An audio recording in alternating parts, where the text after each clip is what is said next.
बरसात की वह रात। रात गहराती जा रही थी। मेरा मन घबरा रहा था।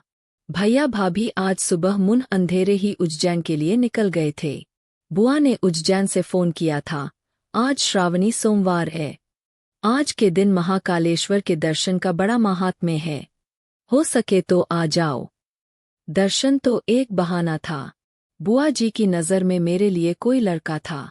उसी सिलसिले में भैया ने अचानक जाने का प्रोग्राम बना लिया था। बोलकर तो यही गए थे कि शाम तक जरूर आ जाएंगे, पर अभी तक आए नहीं। आसमान में सावन की कजरारी घटाएं उमल घुमर रही थीं। रह रह कर बिजली कड़क रही थी। लग रहा था जमकर बारिश होगी। मैं बेसब्री से भैया के आने की राह देख रही थी। तभी फोन की घंटी बजी। भैया का ही फोन था। कहने लगे, रानू, आज श्रावणी सोमवार के कारण महाकाल मंदिर में बड़ी भीड़ थी। कई घंटे लाइन में लगे रहने के बाद नंबर आया। आज बुआ यहीं उनके घर पर रुकने के लिए जोर दे रही है। हम सुबह जल्दी आ जाएंगे। आज सुखिया को तुम वहीं रोक लेना। एक रात की ही तो बात है। ठीक है भैया, जल्दी आना। इससे अधिक क्या कहती। माम बाबूजी के देहांत के बाद भैया ने ही मुझे पाल पोस कर बड़ा किया, पढ़ाया लिखाया। मेरे ही कारण उन्हें अपनी शादी भी जल्दी करनी पड़ी थी, ताकि घर के कामकाज में लगे रहने के कारण मेरी पढ़ाई का नुकसान न हो। भाभी भी मेरी सहेली जैसी ही थी। जिंदगी बड़े मजे से गुजर रही थी। इधर कुछ दिनों से भैया को मेरी शादी की चिंता खाई जा रही थी। कहते, समय रहते तेरे हाथ पीले कर दूं तो मुझे चैन मिले, नहीं तो लोग कहेंगे कि जवान बहन घर में बैठी है और इन्हें कोई चिंता नहीं। आज माम बाबूजी होते तो बस यहाँ आकर भैया भावुक हो जाते। मैं लाख कहती, भैया मैं यह घर छोड़कर कहीं नहीं जाऊंगी, पर मेरी सुनता ही कौन। झट कह देते, रहने दे। सभी लड़कियां शुरू में ऐसा ही कहती है और फिर शादी करके खुशी खुशी ससुराल के लिए विदा हो जाती है। मैं नहीं चाहती थी कि भैया पर बोझ बनूं, इसलिए पढ़ाई पूरी करते ही मैंने अपने लिए नौकरी की खोज भी शुरू कर दी थी। इंटरव्यू कॉल भी आने लगे थे। मैं इसी सोच में डूबी हुई थी कि तेजी से बौछारें पड़ने लगीं। तभी घंटी बजी। इतनी बारिश में कौन हो सकता है, सोचती हुई मैं उठी और सेफ्टी चेन लगाकर दरवाजे की दरार से झांका। बाहर अटैची लिए एक युवक खड़ा था। उम्र यही कोई 28 से 29 साल। मुझे देखकर उसने नमस्कार करते हुए पूछा, माला दीदी है? भाभी तो आज भैया के साथ उज्जैन गई है, मैंने दरवाजे के पीछे से ही कह दिया। उसके चेहरे पर निराशा का भाव था। फिर मेरी सवालिया नजरों को देख उसने सक्काते हुए कहा, मैं राहुल हूँ। माला दीदी मेरी मौसेरी बहन है। दीदी की शादी में मैं अपनी परीक्षा के कारण नहीं आ पाया था, इसलिए मुझे आप नहीं पहचान पा रही है। वह बाहर बारिश की तेज बौछारों से भीगा कांप रहा था। बड़े संकोच से उसने पूछा, माला दीदी नहीं है तो क्या आप मुझे अंदर आने के लिए भी नहीं कहेंगी? मैंने दरवाजा खोलकर किनारे खिसकते हुए कहा, क्यों नहीं, आइए। अंदर आकर भी वह दरवाजे पर ही ठिठक गया, क्योंकि उसके तरबतर कपड़ों से लगातार पानी से सारा फर्श गीला हो गया था। उसने वहीं से कैफियत देते हुए कहा, मैं एक मीटिंग में इंदौर आया था। माला दीदी से बहुत सालों से मिलना नहीं हुआ था, सोचा आज मिलता चलूं। उसकी घबराहट देख मुझे शरारत सूझी। मैंने पूछा, अगर आपको मालूम हो जाता कि भाभी आज यहाँ नहीं है तो क्या आप नहीं आते? अब तक वह भी कुछ कुछ सहज होने लगा था। उसने भी शरारत से ही जवाब दिया, हाँ, वैसे तो नहीं आता, पर हाँ, अगर यह मालूम हो जाता कि दीदी की एक सुंदर सी नटखट सी ननद भी है तो जरूर आता। सुनकर अच्छा लगा, पर अपने मनोभाव छुपाते हुए मैं मुड़ गई और अंदर भैया की अलमारी से तौलिया और कुर्ता पायजामा निकालकर उसे थमाते हुए बोली, प्लीज बाथरूम में जाकर चेंज कर लीजिए, तब तक मैं चाय बनाती हूँ। मैंने रसोई में जाकर उसके लिए अदरक की चाय बनाई। साथ ही सुखिया को मैंने खाना बनाने के लिए कह दिया। तब तक वह कपड़े बदल कर आ गया। हम दोनों चुपचाप चाय पीने लगे। चुप्पी तोड़ते हुए इस बार भी उसी ने बात आगे बढ़ाई, आपने तो अभी तक अपना नाम भी नहीं बताया है। रानू, मैंने कहा, पर मन ही मन में सोच रही थी कि मेरी शादी के लिए लड़के तलाशते हुए भाभी को कभी राहुल का ख्याल क्यों नहीं आया। आने दो कल भाभी को डोट। मैं खुद ही लाज शर्म छोड़कर भाभी को कह दूंगी कि मुझे तो आपका भाई राहुल पसंद आ गया है। राहुल भी शायद इस रिश्ते के लिए ना नहीं कहेगा। मन ही मन यह निर्णय लेते ही मुझे ऐसा लगने लगा जैसे मैं राहुल की वाग्दत्ता हो गई हूँ। मन के किसी कोने में शहनायांसी बजने लगीं। तभी सुखिया ने आकर कहा, दीदी डाइनिंग टेबल पर खाना लगा दिया है, आ जाइए। इसके बाद दिन भर की थकी हुई सुखिया कमरे के बाहर गलियारे में बिस्तर बिछाकर सो गई। दूर कहीं एक कड़क के साथ बिजली गिरी और अचानक लाइट चली गई। मैंने जल्दी से मोमबत्ती जलाकर टेबल पर लगाई और चुटकी लेते हुए कहा, आइए जनाब, कैंडल लाइट डिनर पर आपका स्वागत है। राहुल भी लगता है वाक्चातुर्य में पीछे नहीं रहना चाहता था। जब चांदसा रोशन चेहरा सामने हो तो कैंडल लाइट की भी क्या जरूरत है, बुझा दो इन्हें भी, खुशी की बज में क्या काम है जलने वालों का। राहुल के मुंह से अपने लिए यह सुनना कितना अच्छा लग रहा था। इस क्षणिक मुलाकात में ही राहुल अपने विनोदी स्वभाव के कारण कितना अपनासा लगने लगा था। और फिर इस सावन की रात में माहौल भी कितना रूमानी हो गया था। मोमबत्ती की मध्यम रोशनी में राहुल की प्लेट में आग्रहपूर्वक खाना परोसते हुए मेरे हाथ उसके हाथों से टकराते रहे। हो सकता है जानबूझकर भी दोनों ओर से ऐसा हो रहा हो। डिनर के बाद हम दोनों सोफे पर बैठकर गप्पे लगाते रहे, यहाँ वहाँ की न जाने कहाँ की बातें। राहुल का विनोदी स्वभाव मुझे हंसाकर लोटपोट करता रहा।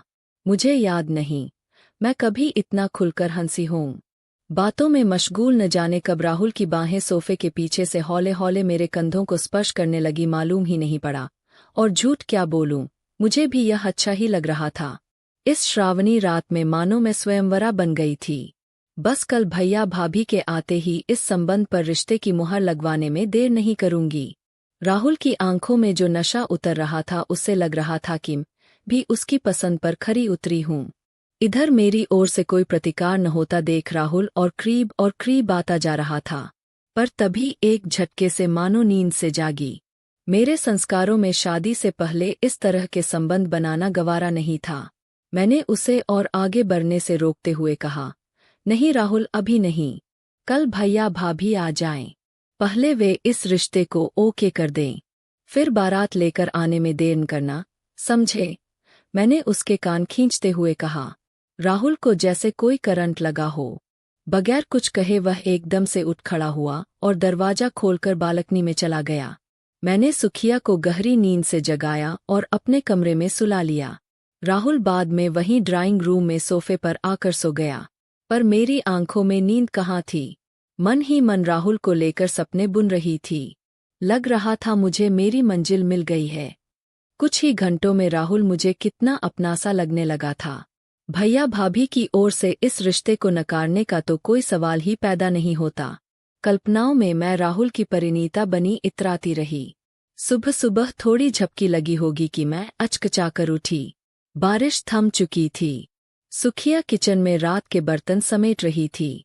मैंने चारों ओर नजर दौड़ाई। राहुल कहीं नजर नहीं आया। मुझे लगा बाथरूम में होगा। बाथरूम में भैया का कुर्ता पायजामा टंगा था जो राहुल ने रात को पहना था। इधर उसकी अटैची भी नहीं दिखाई दी। मैंने सुखिया को पुकारा, सुखिया तुम्हारे मेहमान कहाँ गए? जरा चाय तो बना दो उनके लिए। दीदी वो तो मुन्ह अंधेरे ही उठकर चल दिए। मुझे कहा कि मेरी सुबह की ट्रेन है इसलिए चलता हूँ। आपको उठाने लगी तो उन्होंने मना कर दिया कि रहने दो, मैं फिर आऊँगा। मैं मन ही मन मुस्कुराई कि राहुल, मुझे मालूम है तुम बार बार वापस आओगे। पर मुझे अच्छा नहीं लगा कि राहुल मुझसे मिले बगैर कैसे चला गया। तभी सोफे के कुशन के नीचे दबे कागज पर मेरी निगाह पड़ी। एक ही सांस में मैं पर गई। लिखा था, गुस्ताखी करने जा रहा था। अच्छा हुआ तुमने बहकते कदमों को रोक दिया। Thank you. बगैर मिले जा रहा हूँ। माफ करना, फेमिना। तभी दरवाजे पर भैया भाभी के आने की आहट आई। वादे के मुताबिक वे पहली बस से ही दौड़े चले आए थे।